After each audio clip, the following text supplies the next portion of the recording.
Hey, how's it going? This is Zed for me, and today we're going to be building a racing simulator.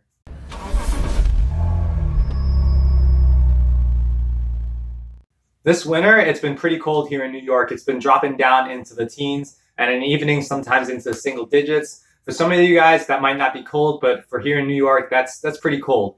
And usually in the wintertime, all the car guys, they pick up some sort of winter project, and they work on it in their garage. For me, I decided to do a little bit something different this winter. I decided to get into a little bit of simulation racing. For those of you who are regulars on this channel, you guys will know that I like to save money. I like to build things myself. I like to do things as economically as possible. So my winter project is to basically build a racing simulator that is as cheap as possible. I'm basically starting with no budget and spending money where I need to spend. There are some parts to this project where it's really hard to actually save any money on. The first of which is obviously the racing wheel. This is not something that you can just build yourself. What I went with was the Thrustmaster T300 RS GT wheel. This will pair well with the Oculus Rift VR system that I already own, and it'll also work well with the particular racing simulator that I'm trying to build. So I went around online looking at a bunch of different racing simulators ranging from hundreds of dollars to thousands of dollars. And what I did was I decided to try and incorporate as many of those design elements as I could into my own project, taking away pieces that I felt like I didn't need and then adding on pieces that I felt like I would need for my particular situation. For the seat, I have an old 1994 Mazda Miata passenger seat that came out of a project that many of you guys know I'm still working on. It's not like a racing bucket seat or anything, but it'll certainly be comfy enough to spend a couple of hours on VR. For the actual chassis of the racing simulator, I found in my basement a really old workout bench. And basically, I'm pretty sure it's been around even before I was born, probably a little bit longer than that. But at least the materials look like they're very sturdy. I think it's a really good platform to start building off of. And the best part is that it cost me nothing at all. There are a couple of design elements that I saw in these commercial racing simulators that I really wanted to keep in my own design. The first of which is the adjustability of the seat, which is going to be the ability for the seat to slide forwards and backwards as well as recline. Now, the Miata seat, it basically already takes care of all of that, so that part should be pretty easy to do. So enough with the talking. You guys want to see this rig be built just as much as I do. So what I'm going to do first is disassemble the workout bench and basically look at the raw materials that I have to work with. I'm going to start cutting stuff and welding stuff together and enjoy this montage while I build the simulator rig.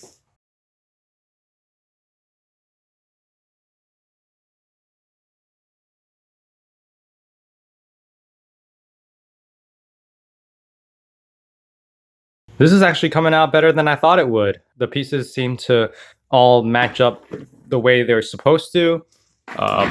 This is actually perfect. What I'm going to do is just weld the seat brackets into the actual chassis.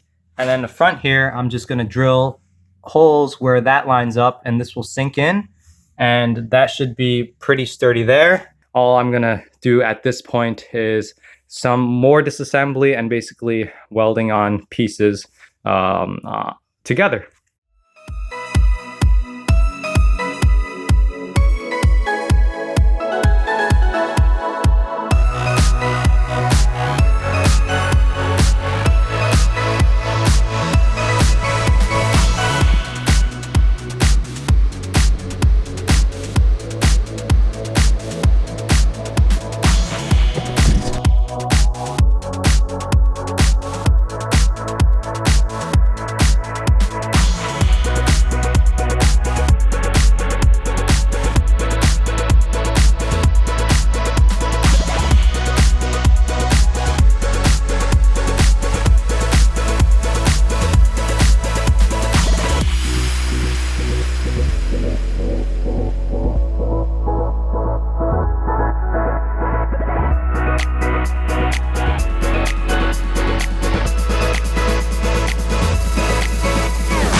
All right, so it seems like I've finally hit my first snag with this project, and that would be this arm right here, which is supposed to hold the steering wheel, it is a piece that needs to be very sturdy. And right now, as you can already tell, it is not very sturdy. You can just see how much it moves.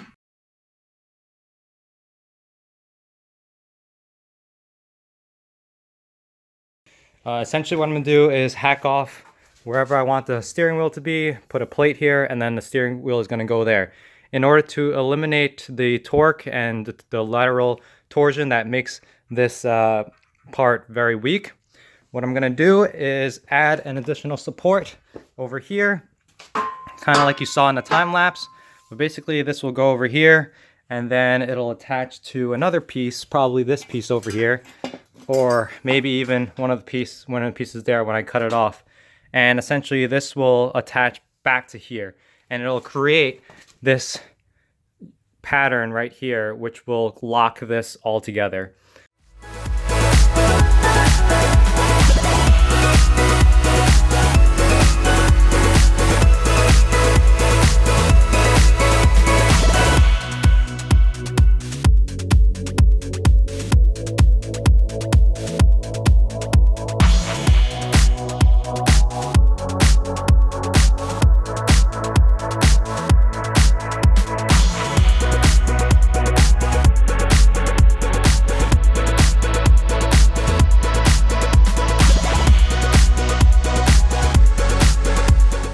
Alright, so this basically concludes today's part of building this rig.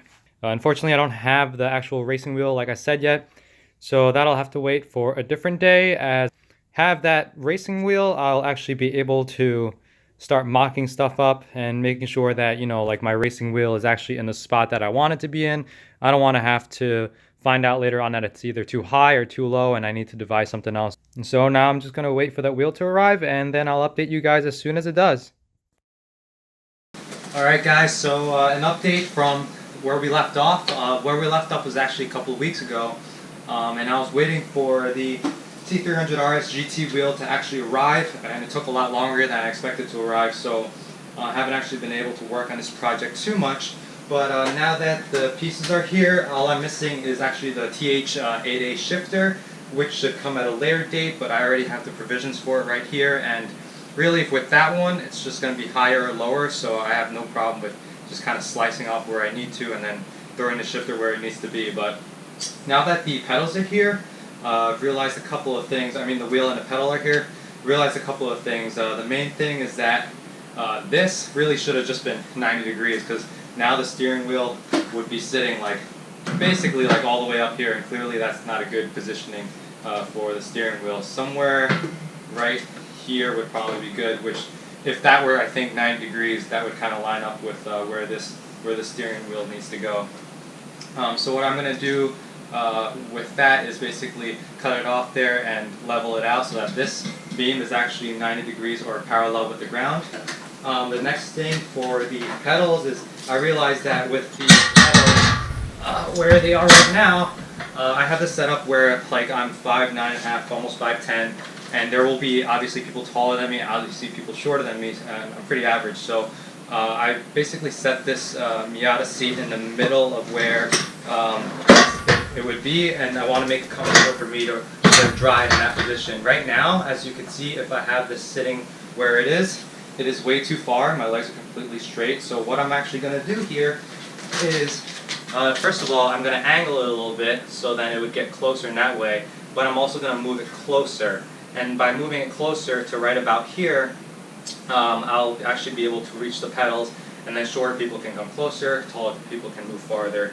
And the way that I'm going to do that is take away the weak point here, which is over here. I'm going to cut it here, and I'm going to cut it here, and then put it together, and I'm going to weld it together so that basically this piece will sit along here. And I have extra metal brackets and pieces that will allow me to actually secure all these things. Obviously with this thing being too far, that's not going to be a problem. I'm going to basically chop it off where I need to and then use that extra piece to basically create the piece that will be the support so that this thing won't be wobbly like this. So I guess the first thing that we really need to do is cut off here and here. So let me do that first.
project didn't really turn out as bad as I thought it would. I made a couple of changes to the actual simulator since the last time I checked in with you guys, simply because of just some logistical things with the way the pedals would sit. But it's working fine now. I'm really enjoying playing this simulator. And the best part of this is the VR experience is actually really good, meaning it's really immersive, and now I'm totally stuck thinking about what next for this particular simulator rig. So what I actually have on order already is these sound transducers. Wow, it's really hard to drive and talk at the same time, but I have transducers coming, which will basically add to the immersion aspect of this particular build.